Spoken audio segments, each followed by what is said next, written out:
यही से बिछौना लेके रहिले अलग ही उन्हें रहता हमारे जरूर मत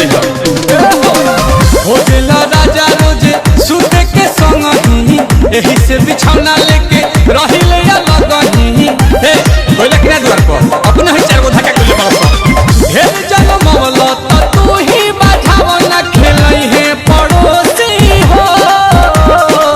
पैदा करे के जीमा तो हर बात बोला के पोसी हो तू ही बताओ ए बोलो मुआ के बात दोषी हो साले साले खाली जन्म आई बाबा के करा के पोसी हो तू ही बताओ हम सैया में के बात दोषी हो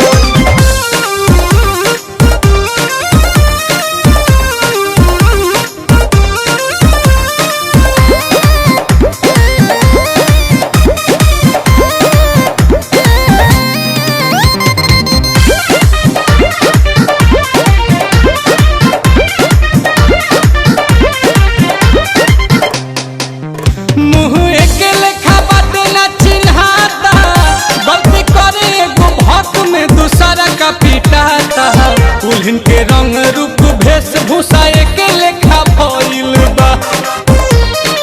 ए राजा की होई छोटा काता रात भर न सोते भोरे होखत ही पाइट में बिछौने पमूते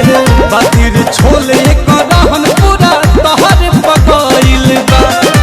काहे के कइनी हम तुहरा से शादी है सोची अफसोसी हो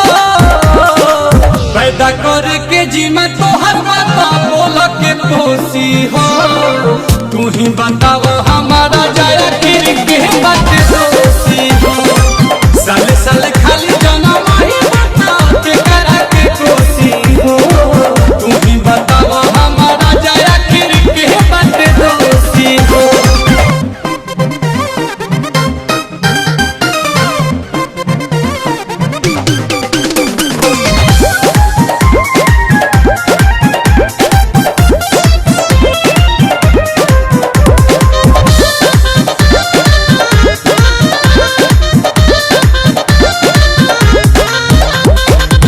घरे रहता मरद के कल्याण के बड़ा काम के न काज के तू दुश्मन अनाज के ए नील कमल आशुतोष बानी किस्मत के झोंकत हो कि एगो माने ता तू सारा का चिल्लाला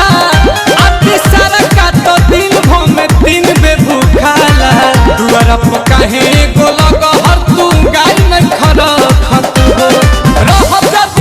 के पियावे में बिजी तक खाना परोसी हो पैदा करे के जीमा तो हर बात बोला के पोसी हो तू ही बताओ ए बोलो मुआ के बात दोषी हो साले साले खाली जन्म आई बाबा के करा के पोसी हो तू ही बताओ हम सैया में के बात दोषी हो आज के बाद 3 गो तहार 2 गो हमार।